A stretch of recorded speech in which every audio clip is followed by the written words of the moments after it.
Hey, what's up everyone? Welcome back to my YouTube channel. I am Ale and today I'm going to be showing you the complete project that I created for mixing and mastering my band's latest album. So without further ado, let's listen to a couple of sections of the fifth song and let's analyze it.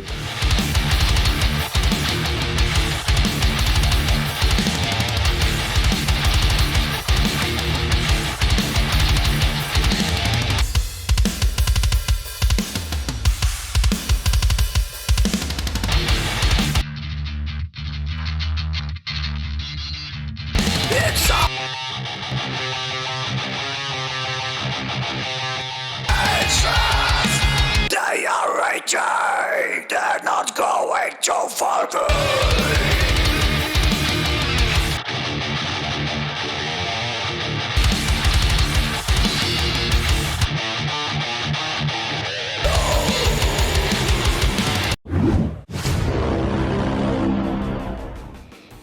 Alright, so first of all, let me say that I am by no means a professional producer or musician. Like the vast majority of my viewers and YouTube subscribers, I'm just a metalhead with a strong passion for music and technology. What I'm going to say may not be 100% accurate. Keep in mind that almost certainly a pro mixing engineer will do this job 100 times better. I've recorded and programmed all the instruments by myself, the guitars and the bass are real, the drums are made with the help of a VST plugin, and the vocals have been recorded by Manish Kashyap, I hope I spelled it right, at the Death Knell Studios in India. As a DAW, I'm running Reaper on a Windows 10 machine that I assembled myself a couple years ago. As a sound card, I'm using a second generation Focusrite Scarlett 2A2, unbelievably affordable and high quality interface I cannot recommend enough. Also, as a nice bonus for my viewers and subscribers, I'm sharing this same Reaper project to download for free. Not the stamps of course, but you can find the link to the project file in the video description below. First of all, let's talk about the drums. I'm using Perfect Drums as a VST plugin and a couple of free samples to enhance the kick drum and the snare. I made up my own drum kit for this album, depending on how I like the guitars and the bass to sound all together with the percussions. However, let's just say that Perfect Drums is just an unbelievably great plugin, almost ready to go when it comes to metal music production. I programmed the MIDI tracks of the songs by myself. You'll definitely find them inside the project file that you can download from the video description. However, if you feel the need to learn how I program the drums for my songs, keep in mind that I made a full video tutorial a couple years ago. You can find it on my channel.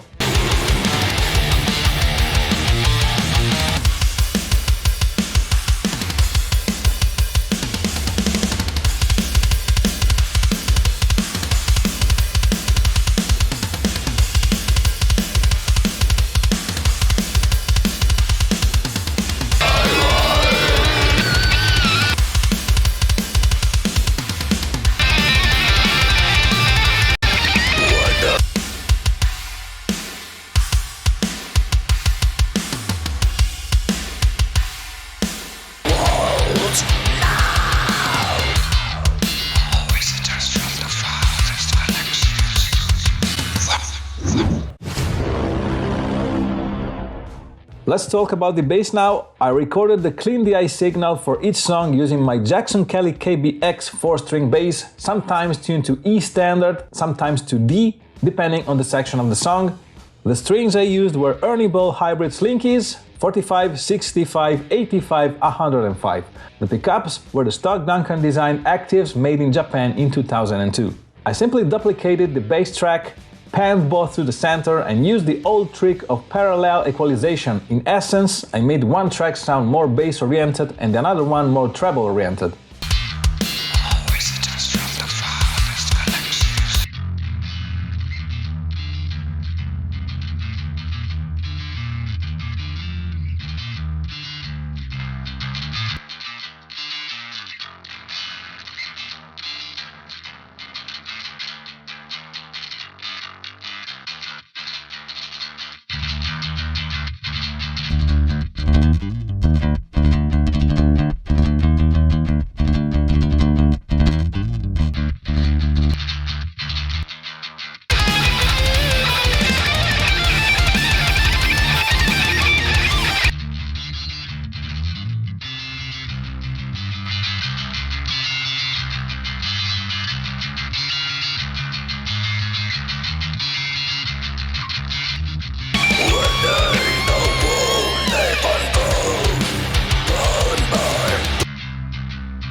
Let's talk about the rhythm guitars. I recorded here also the clean DI signal for each section of the song using my Jackson Soloist Air Top in 7-string, equipped with a pair of EMG 707 active pickups, great guitar in slime green finish made in 2013, equipped with D'Addario strings EXL 110-7, 10-59 in standard tuning EBGDAB. I double-tracked every rhythm guitar track, meaning that I recorded every riff twice and panned one track hard left and the other one hard right. Sometimes some people prefer to even quad-track everything, but since I'm constantly using high-gain plugins, I have preferred to stop at just 2 tracks, because otherwise the overall gain of the distorted guitars could have ruined everything in my mix. However, in the end, it's up to you. Try to experiment until you get the results you like the most. As a VST plugin, I chose to use the astonishing Sigma version 2 by Audio Assault and some great impulses by Seekout Caps. I can't stress this enough, once you've chosen the impulse response that gives you a guitar sound that you like, don't overdo by tweaking every other setting of the M Simulator, less is more in this case. Please notice that I decided to create a separate stereo track and use it as a bus for the distorted rhythm guitars. This way, each one of the 2 previous rhythm guitar tracks isn't sent to the master track, but is routed instead to the rhythm guitar bus track. This way, I can add a couple of more effects for dynamics and compression that operate directly on both the left and right guitar tracks simultaneously.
Let's talk about the lead guitars now. The procedure has been almost identical to the rhythm guitar tracks, except that I used my Jackson Kelly Star KS2 in deep candy blue finish, made in Japan in 2000, equipped with a Seymour Duncan Custom 5 TB14 bridge humbucker and the stock Duncan Design HB103 neck humbucker, with a set of D'Addario strings EXL 140 10-52s light top heavy bottom.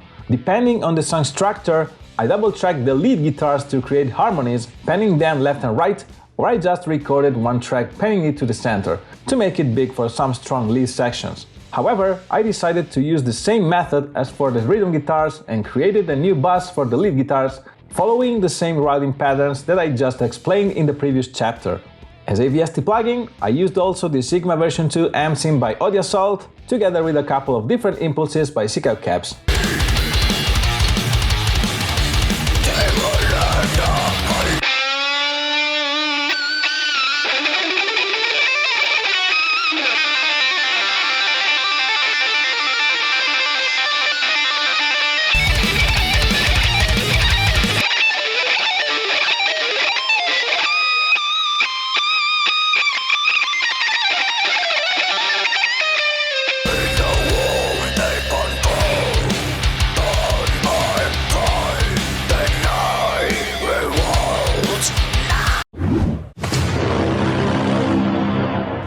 Let's talk about the clean guitars now. Almost the same procedure as the lead and rhythm guitar track distorted. I used my Jackson Dinky DK2 in Hot Rod Flames finish, made in Japan in 2004 I think, equipped with a Seymour Duncan JB-TB4 bridge humbucker and 2 Duncan designed HB102 neck single coils and middle single coils, also with a set of D'Addario strings EXL 140 10-52s light top heavy bottom.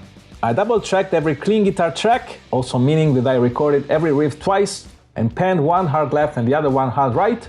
As a VST plugin, I chose to use the great Neural DSP Archetype Plini version 2, yet with some Seekout Caps impulses. I also decided to create a separate stereo track to use it as a bus for the clean guitars, so this way I also added a couple of more effects for dynamics and compression.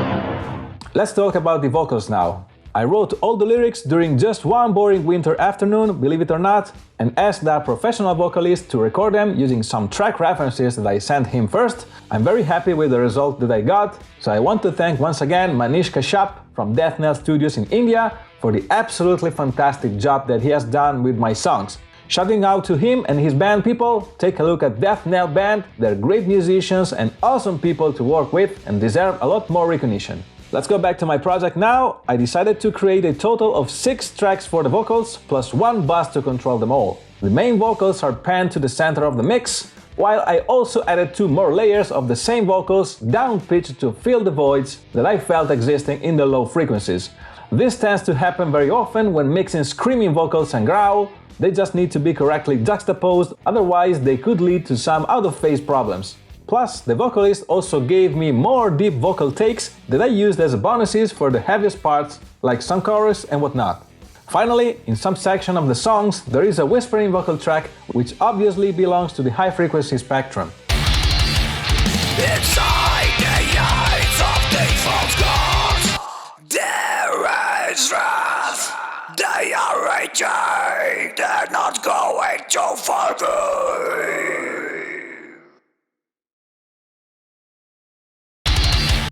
Inside the eyes of the false gods, there is wrath. They are raging, they're not going to forgive. Inside the eyes of the false gods, there is wrath. They are raging, they're not going.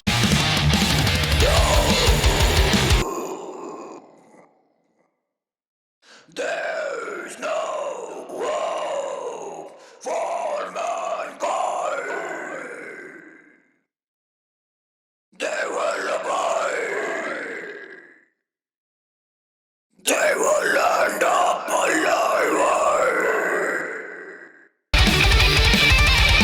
Within the womb they control. Done by time, the night revolts. Now!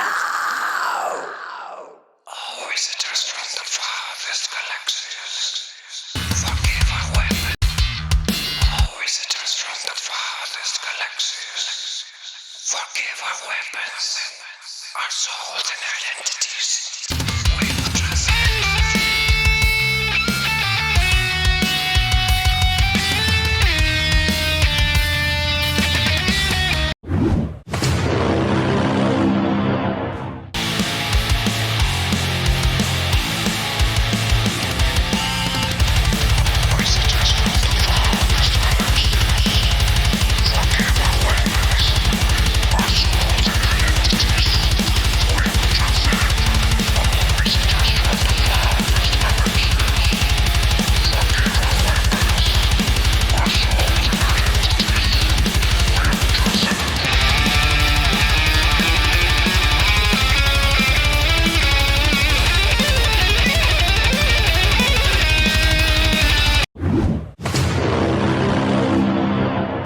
Alright, I hope you liked this very long explanation of how I created and mixed all my latest album songs. Don't forget to download the project and try it for yourself. It may work, it may not. Don't be scared. If you have any question or suggestion, just write your thoughts in the section below. I strongly encourage people to share their own opinion about my works, because it's a great way to improve, believe it or not. Also, I'm always open to future collaborations, so if you're interested in making music, just let me know. Alright folks, this is all for today. If you liked this video and this type of content, please feel free to leave a like and comment on anything you saw or heard. And if you also want to see more of this stuff like plugin reviews, gear demos and other heavy metal related videos, definitely consider subscribing to my channel. It's totally free and it really helps a lot. If you want to directly support me, don't forget to listen to my instrumental solo album Musa and my hybrid practice band projects Realignment EP. They're available on all digital streaming platforms. Also, you can get the official merchandise directly from our official Teespring campaign page. We've got beautiful V-neck tees, college hoodies and fitted tank tops. And also, you can get the quick intro songs that I made for my videos directly from my Bandcamp page. And finally, if you're a bedroom producer like me, don't forget to take a look at my Facebook group, MSims and VST Plugins for Metalheads. It's a great community growing more and more every day, so you'll be updated for all the latest plugins releases. Once again, folks, thanks for watching, stay safe, be good to each other, and see you the next time.